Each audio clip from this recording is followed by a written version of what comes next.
Hello and welcome back to another episode of the Sippin' on Stories podcast. With me, Mandy, your host. I'm so delighted that you're here. Also, I'm sorry for my voice. I can hear myself and it is just like, who is this person that is talking? It's not me. But this cold is just hanging on, and a little bit of insight into the podcast. I have done a few podcast interviews, and so I may sound like this for a few of these interviews. I apologize. But, oh well. I feel like I need a name for you. Every single time I come on, I want to be like, hey, blah. Like I want to call you something. I don't know if that's lame, but it's just what I feel like I need. So I'm going to be brainstorming on what I can call you guys, you listeners. If you can think of something clever, fun, maybe you can be the one to name our group, our listeners. And you know what? If you do, I will send you a drink on me as a little thank you for naming this group of people that come here and listen to this every week. All right.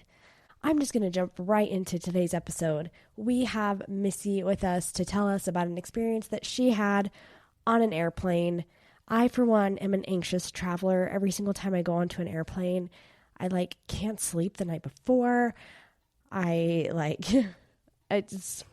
husband, he, as you know, if you've listened to his episode, he is a flight nurse. He literally goes on airplanes and helicopters multiple times in a one shift period. And so he cannot understand my anxiety, but it is it just affects me a lot. And if I had an experience like this happen to me, let's just say it would only make it worse. So feel for Missy in this story, but it was really fun for me to interview her. So I hope you enjoy it. Hope you have a treat, drink, something to enjoy while you listen to today's story.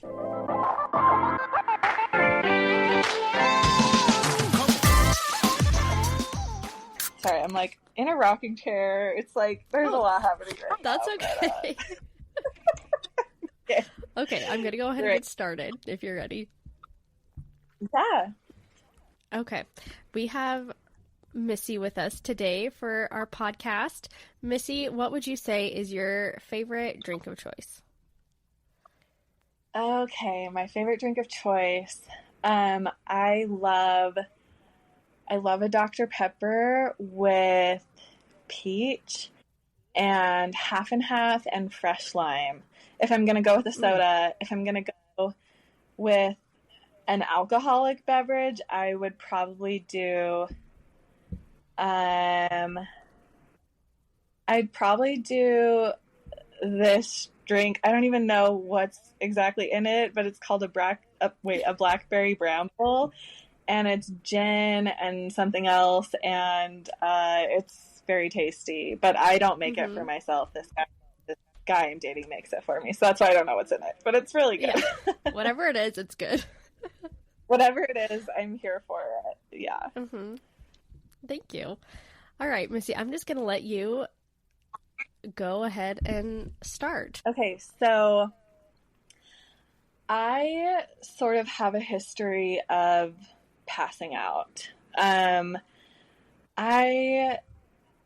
Ever since I was young, I would get lightheaded thinking about things, watching a movie and having there be blood and gore, and I'm not even talking about horror movies or anything like that. I'm just talking about somebody in a tree falls out of the tree and breaks their arm, and that would just send me into this spiral, I guess. Did you watch medical shows, or is that bad?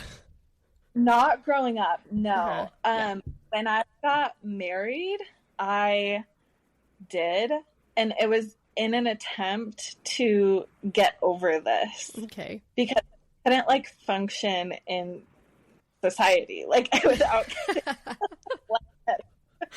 or queasy.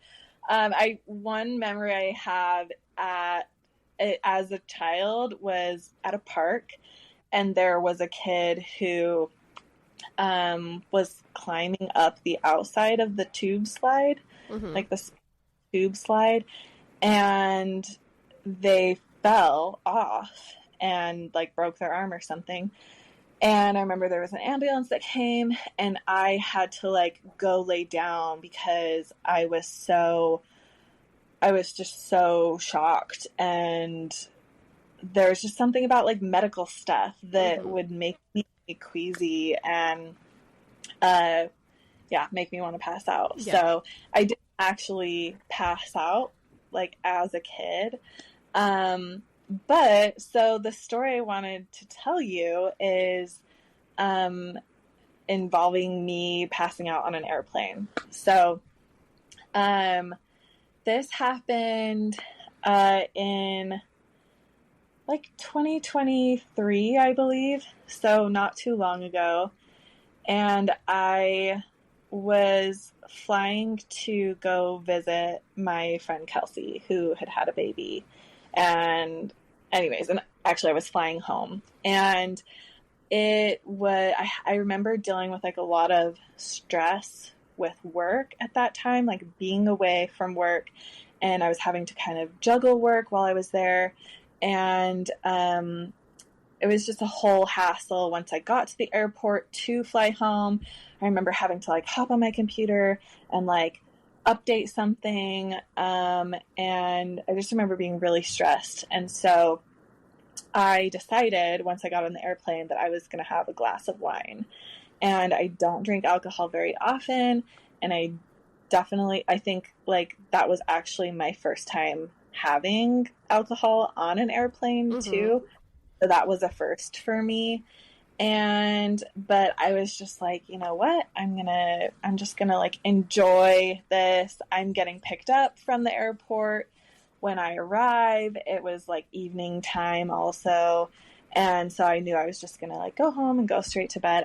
I say that because I don't really like having alcohol during the day. It just makes me super sleepy. Mm-hmm.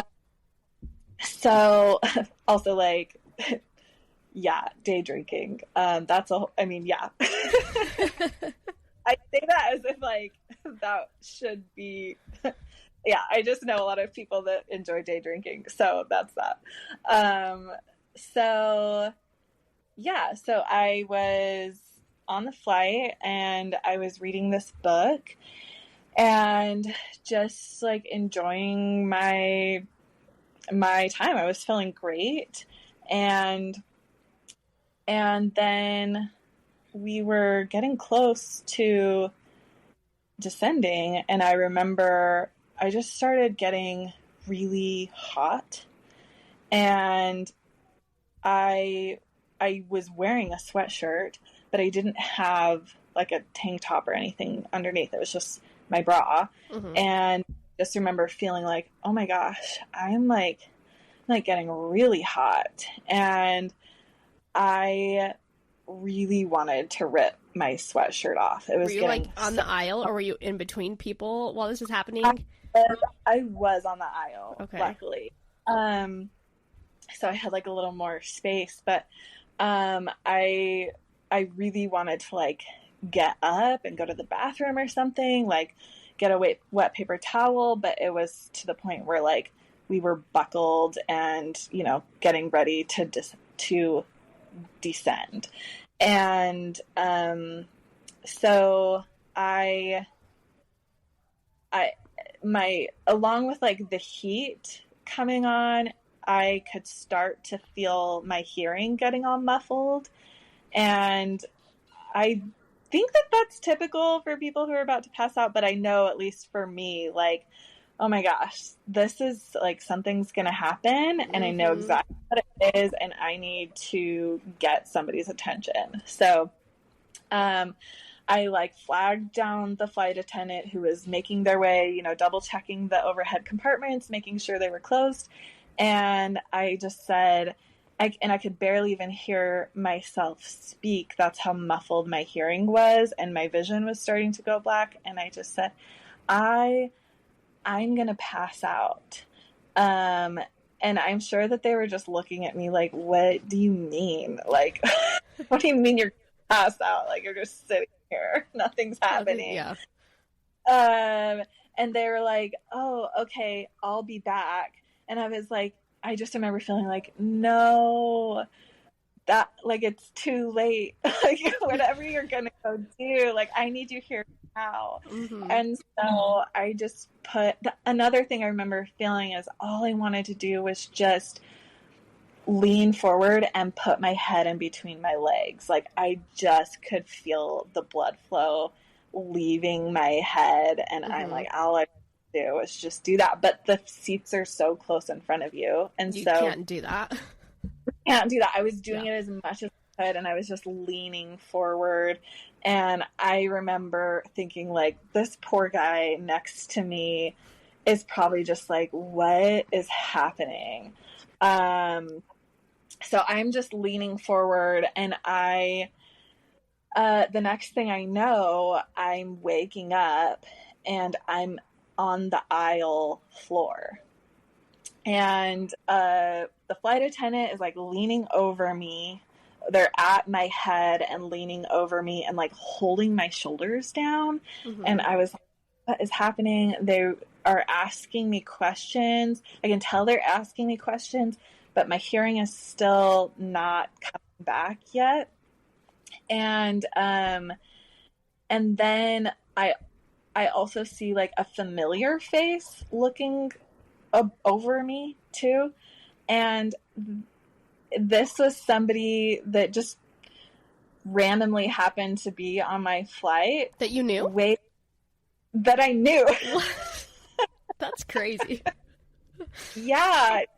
So apparently they lived in North Carolina now. Like, I knew them back from when I lived in Rexburg at BYU, Idaho. Mm-hmm. Like, funny enough, me and my husband at the time, we were managers of like an apartment complex. I guess it wasn't an apartment complex. It was really like we lived in a basement of a home, and there were single college girls that lived above us, and we were like their managers. She was one of the single college girls that lived above us. Like, so it was random. It was so random. Like, but was Kelsey living in Rexburg? Like, were you coming from Rexburg? No. I was coming from Dallas. That's so weird. So weird. Yeah. Yeah. And again, it's like, she's one of those people that we were just Facebook friends, and she's very active on Facebook. And so, like, that's the only reason why I would have recognized her, because I didn't like know her well. Yeah. It's not like you were best friends. It was such a random thing. Yeah. But I just like see her looking over me. I would be so confused. I'd be like, what's happening? Yeah, I really was. I'm like, this doesn't make sense that you're here. Mm-hmm. And she's also asking me, she's like, do you want me to message John, my ex, and, well, my husband at the time? And I'm like, what? Like, I just felt so, like, confused, and I couldn't, like, quite put two and two together. And so I really, and also, like, I can't fully even hear. It's very quiet. And so I'm just staring. I'm not even responding, because I'm like, that's going to take too much effort, and I don't even know what's happening right now. So, I just remember she asked me that at some point. I didn't even respond. At some point, the flight attendant, I'm starting to like pick up on the questions they're asking me, and I'm responding. Things like, when was the last time you ate? I ate in the airport before I boarded. Do you have a history of passing out? I just said no. Like, I didn't know. Like, technically, you didn't pass out. You just would almost.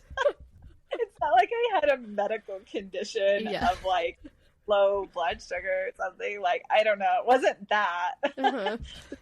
My imagination, I guess. So I just said no, because, like, I didn't know how to explain that. And yeah, they asked me, like, you know, is there any medical history we should be concerned about? Are you diabetic? Yeah, that was that. And they brought me, like, some apple juice. Oh, so the crazy part is that while this is happening, like the plane is landing. And so hence why I'm in the aisle and I'm being like pinned down by this flight attendant and somebody is at my feet. And so, but we're not like to the part yet. They're kind of just like bracing themselves. And, but by the time we're fully descending, I'm fully conscious. I'm like, I'm awake now. Like I could sit up in my seat and they're like, we're just gonna stay here. And I'm like, well, this just feels really silly. It feels so extra right now. Yeah. All I want is to just like pretend this didn't happen. Hide. I just want to hide. I just want to be like, that was weird, and then sit in my seat and like put your sweater over your face. Yeah. Like I don't want to be here right now. But they tell me that, you know, we're just going to hold you here. And it just kind of feels like we've been there for minutes, like 10 minutes.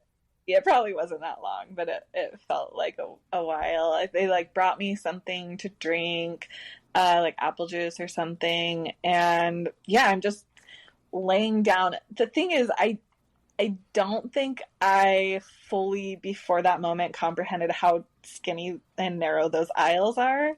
But, like, I just remember being there and feeling, like, I can see, I'm not only looking at the flight attendant, like, I'm looking at the people who are sitting around you. That are just looking down at me. Oh, that'd be so embarrassing. It's like my worst nightmare. Yeah. Just looking down at me and, like, I have nowhere else to look, but... Like, yeah, and like, I think people are nice and they don't like awkward situations as well, so they're trying to like also not look, but like what just happened. And yeah, so we end up landing the plane, and it was very odd to feel the plane touch the ground and like feel that in my back as I'm being held down. And really they were holding me down so I wouldn't like slide down the aisle. Yeah. And so then everything took a turn. Like I'm feeling fully fine. Again, I'm kind of like, yeah, this kind of stuff does happen to me. I don't fully know exactly what this was, besides like maybe the rapid change in the elevation or something. Or I was like, maybe it was the wine. Like maybe I do remember getting home and looking up like when you're like what happens to your blood when you're in the air and going through like elevation changes, and if you're drinking alcohol, like does that impact your blood level, the blood alcohol levels? Like, do you feel it more? And there was something to that. And so I'm like, I don't know, maybe I just like suddenly the alcohol hit me and like I just got super lightheaded. I don't know. But I do remember them again. So I'm just like feeling fine at this point, and I'm kind of just okay with like just walking off of the plane, you know? I do hear the captain say, you know, hey, if everybody could just stay seated, there's somebody who needs medical attention that's going to be escorted off first. And there was, for a second, I was like, is there somebody else? It's not me. I'm fine. I really hope they're talking about somebody else, because, like, I'm good now. And, yeah, so it was very much about me, and there was a whole team that was waiting for us, a whole medical team that was waiting for us when we landed, that walked onto the plane with a wheelchair and sat me in this wheelchair. EMTs, there were like security guards. So yeah, they wheeled me off, they got my luggage and everything, and yeah, once we like fully get off the plane, I do realize like there's a full gurney. I feel like 15 people waiting for me. And oh my gosh. And I feel so silly right now. I feel so silly.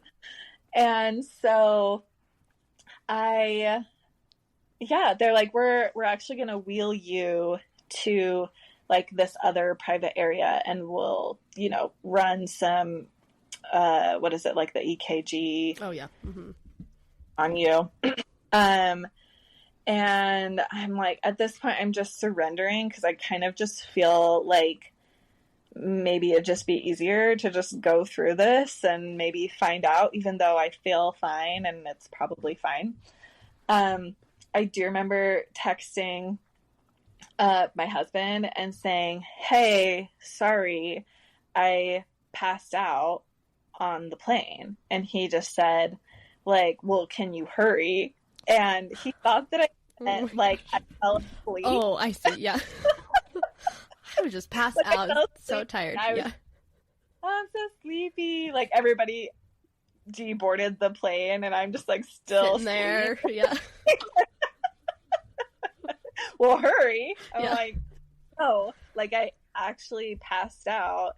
And he is a paramedic, and so I was kind of like, I actually would like him here if that's possible, but like, how do you do that? Mm-hmm. And so I like, he was parked out front, and I asked them if he could come in, and there was a security guard that just said, yeah, have him turn on like his hazards and I'll spot him and escort him in. And so he did, which was super nice. And he escorted him in. I was like, at this point, like in a broom closet by the time he got in, with like my shirt off, with like 4 strangers running EKG on me. And he walks in, and like, he knows the guy that's running the test on me, and hey, like, I know this is my wife, like all these people that just yeah, like red in the face too. Like, how is this happening right now? And you're just shirtless by your husband's friend, and yeah, like in my bra, like in a wheelchair. So yeah, that happened. They said that they would call me in a couple of days and see how I'm doing, but like, you should probably go to your provider and like get checked out and yada yada. So we leave and get home, and I sleep and everything, and I the next day I was like recanting. I don't know the right way to say that. Like recounting sounded, but no, I'm just guessing myself too. Replaying, right? Yeah, retelling. Yeah, I was telling Michelle, our good friend, my sister-in-law, what happened over Marco Polo, and I was explaining it, and I was like, I don't know, like, yeah, it was just this super weird thing where I like got super lightheaded, and usually there's something that triggers it, but this, maybe it was the elevation, maybe it was the wine, maybe it was the stress, like all of the things. And she was like, well, what were you reading? Because I was reading a book at the time, and it was this book called Tomorrow and Tomorrow and Tomorrow, and it's one of my favorite books. It was my first time reading it at the time, and I was like, yeah, that's a good question. Like, I like go back to where my page was saved, because I like folded the edge, and I go to the page, and there was this like in detail explanation of this like medical procedure that happening with the main character's foot.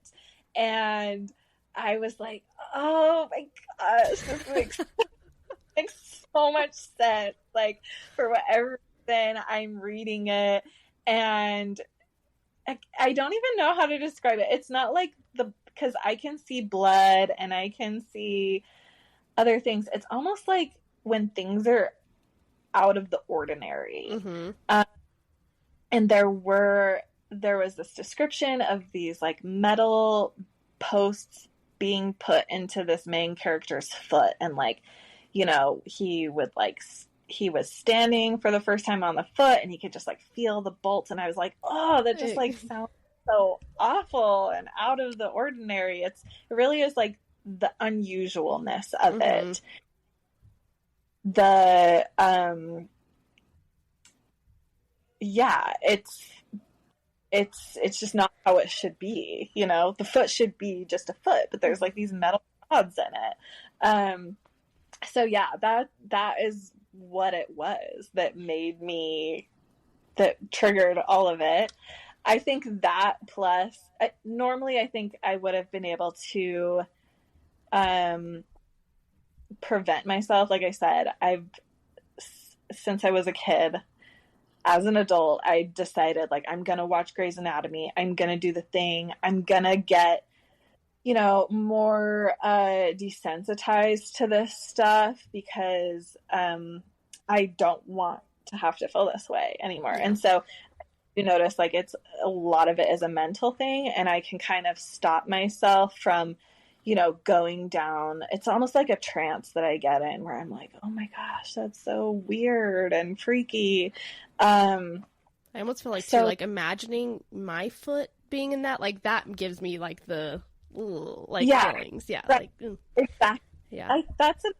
It really is the imagining it on yourself. Mm-hmm. And I'm like, maybe I'm just super empathetic that I just take I'm like, it feels like it's my foot. It happens to me right now. Mm-hmm. Yeah, so I do think that if I wasn't on a plane, because I do remember like feeling like, oh, this is a lot right now. And so I kind of like closed it. But I think it was too late. Like I couldn't stop it from happening at that point. And I do think that with just the fact that we were descending and the elevation is changing at like a rapid rate, plus the alcohol. You're in this like enclosed space. Exactly. Yeah. Like feeling of claustrophobia, like me getting hot and not knowing that I like can't cool myself off and that I can't put my head down. There was almost this like extra panic induced with it. Yeah, so that's what happened. I never got a call from, that was the only thing. I was like, gonna ask that up on me, but they never did, which again, I was like, I'm not gonna go to my doctor and tell them this thing because I know it's just me. It's not this medical condition I have. Yeah. It's just my brain being the way that it is. So I do have another story kind of like adjacent. Do you want me to get into that? Kind of like, sure. Yeah. Okay. So this was in maybe 5th grade. We had a guest coming. We were learning about like disabilities and things like that. And so we had a guest speaker that was going to come speak to our class who had a disability. And they weren't born with a forearm. So they just had like a little stub, you know? And I don't know if that's the proper term for it, but either. Yeah. There's probably a more sensitive way to say it than stub of an arm. But and our teacher was she was lecturing us beforehand, you know, about how to be respectful and to make sure that we're like super attentive. Again, like 5th grade is a little dicey. You don't know how kids are going to respond or react. And also like, do not raise your hand whatsoever. Do not interrupt. We're not going to go to the bathroom, yada, yada. And so while they were speaking, I was just staring at this arm. and I could feel it. I was like, I can imagine. I feel unwell. It's so sad because like this poor person I who's know. just like, and I can't even tolerate their presence without like passing out. Did you end up passing out?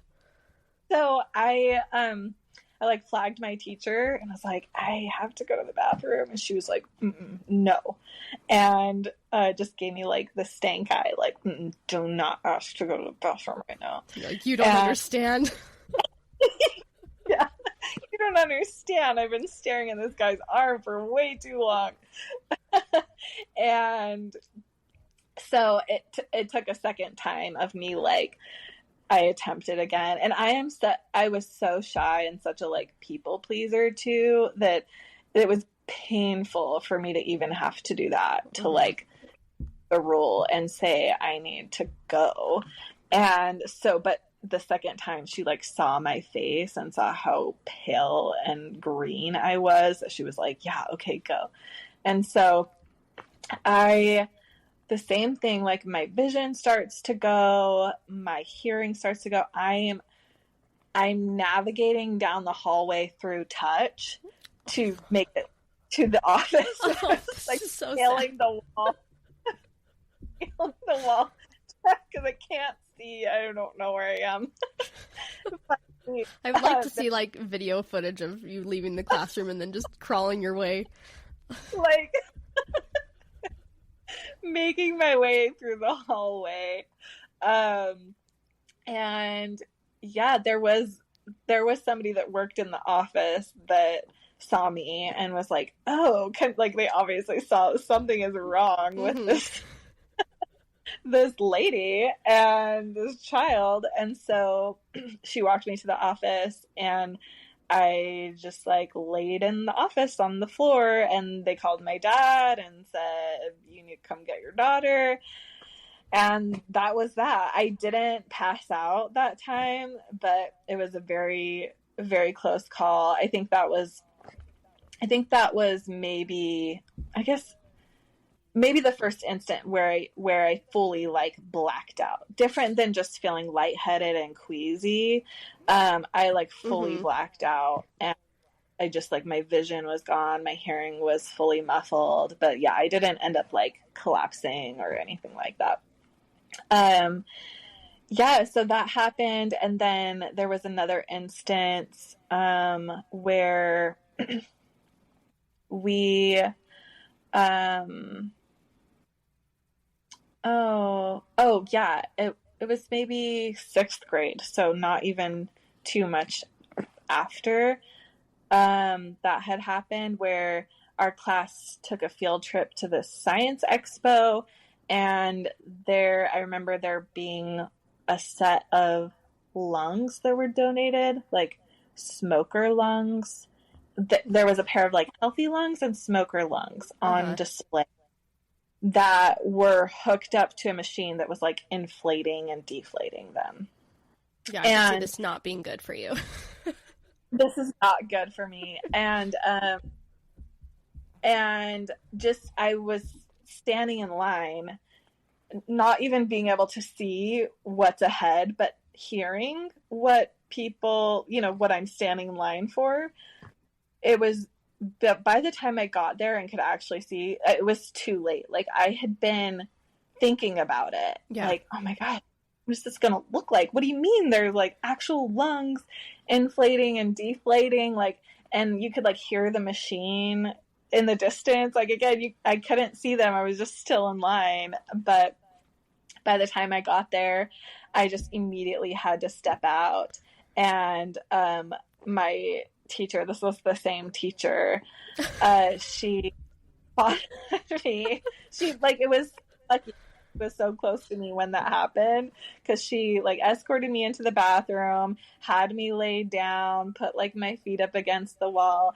And it's just this weird thing where like I wanted to like experience watching the lungs like every other kid. Yeah. It sounds like something cool for a kid to see.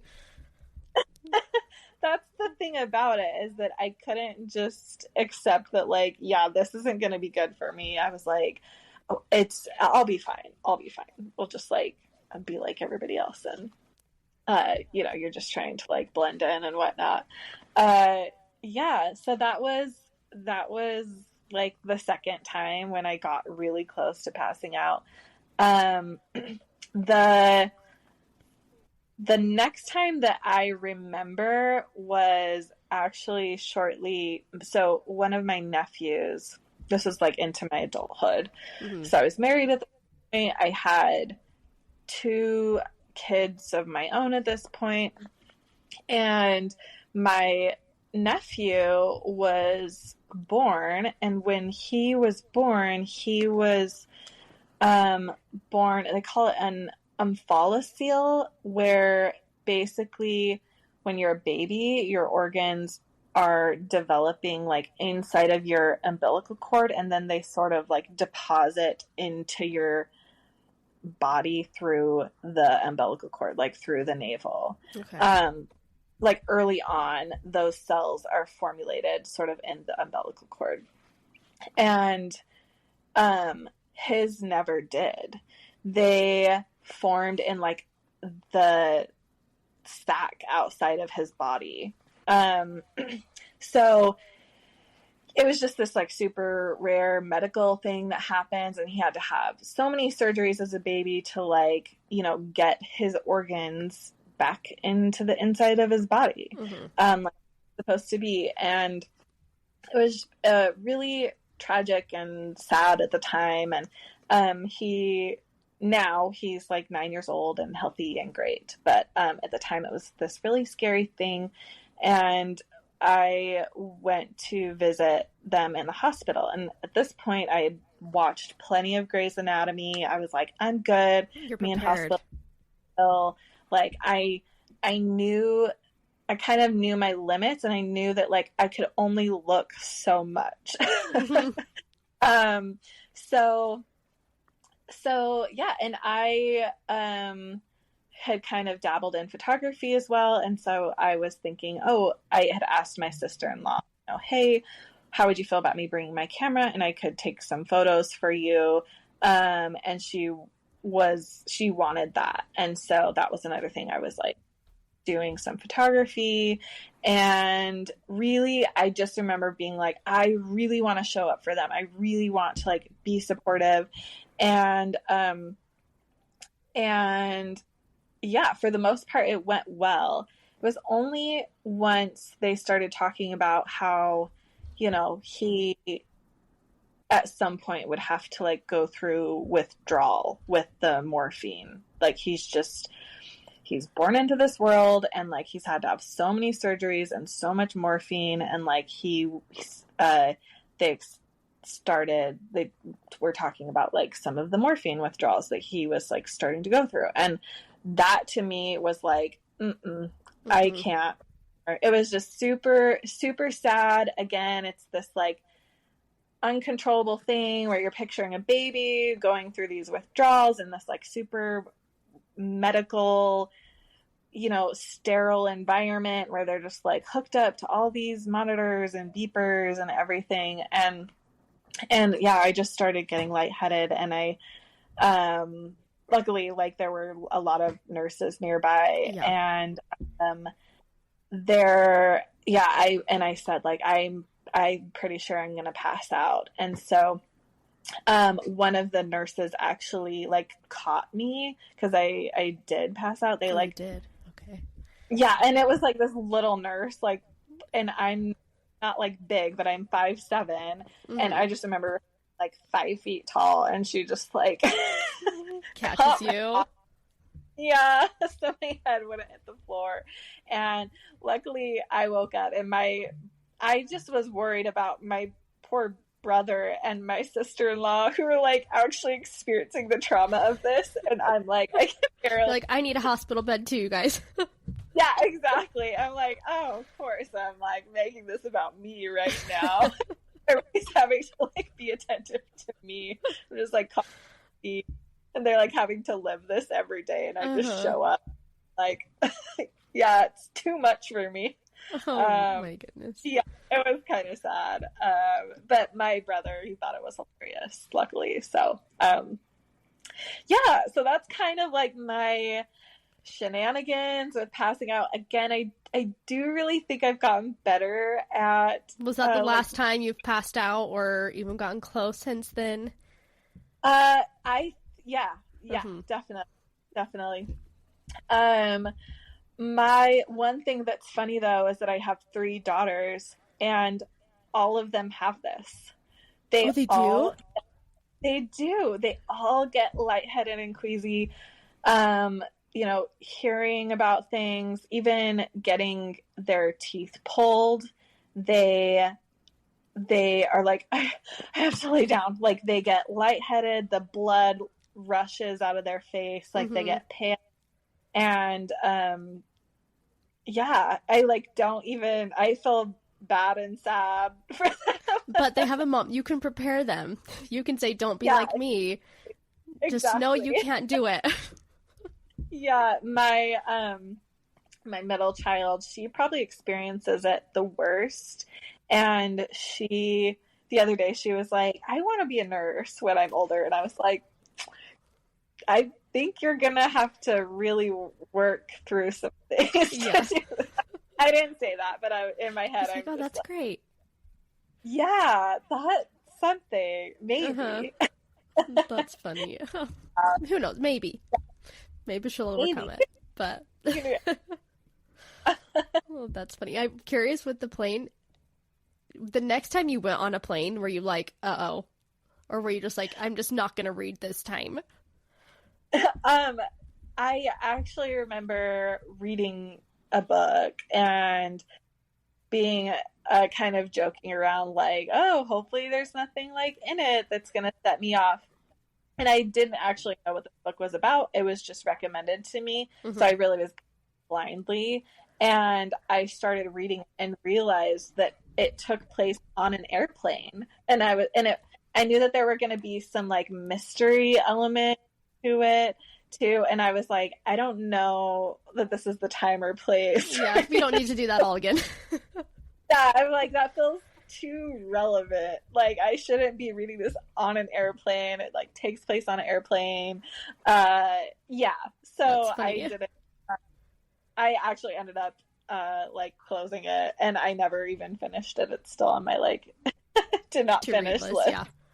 Yeah. That's so funny. I'm not envious of that. I can tell you that. Yeah, I feel like I don't talk to many people. You definitely hear about people who, they can't stand the sight of blood. Or needles or something like that. Yeah.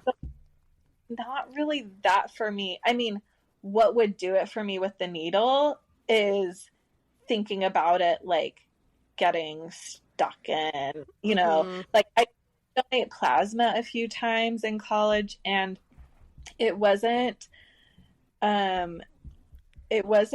the like blood getting drawn out of me that made me lightheaded, or even them hooking it up, but it was, it's drawn out, and then they like centrifuge it to separate the plasma cells, and then they like put the blood cells back into your body. And thinking about the blood entering back into my body after it's been spun and was like all freaky and like separated, that it was thinking about that would make me feel lightheaded. But I could kind of pull myself out of it. But yeah, so that's kind of like, that's what it is for me. And I haven't really I do remember Googling it, and it is called something I like couldn't pronounce.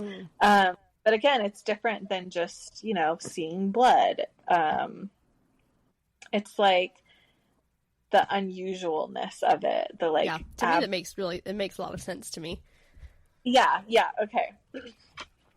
So yeah. Well, that was very entertaining. The whole, all the different parts of it. Yeah, thank you. It was, I remember at the time feeling like, oh, this is a good story. That's all I remember. Like, this is wild. And I actually like took a couple of selfies like in the wheelchair, like with the paramedics. I'm like, I don't know, this is going to be a good well, if you want to send me the picture, if you still have it, I would use it. It I will. Okay. Well, thanks for coming on. This was fun. Yeah, for listening. Yeah. And if you want to come on another time and tell the other story that you're wanting to tell, we can also do that as well. So I would love to once I have a good conclusion to my story. Which I hope that there is. I hope that there is a good conclusion to it. Me too. Yeah. And if not, it'll still make a good story, I think. Oh yeah, it will. I agree. Okay. Well, have a good day. We'll talk to you later. You too. Bye. Okay, bye, Missy.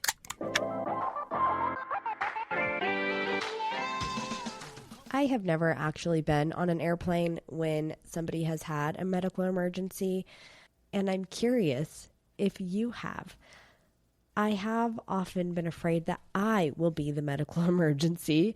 If I have not mentioned it on this podcast, have type 1 diabetes, and so I always bring a lot of extra supplies with me in case I have low blood sugars when I'm flying, which I do, and I'm always able to correct them. But I've always been worried that I'm going to end up passing out on the plane from a low blood sugar, and I will be the person laying in the middle of the aisle with a bunch of flight attendants and faces just staring down at me. Like I said in the episode, it would be my worst nightmare. I don't like being at the center of attention. I don't like just making a scene. I like to just kind of hide away, follow along with the people, not stand out. So this would be so embarrassing for me, but I'm thankful that Missy had that story so that she could share it with all of us. It sure was fun. And it was funny after she told that story and she was going through all the different experiences where she either got close to passing out or did pass out.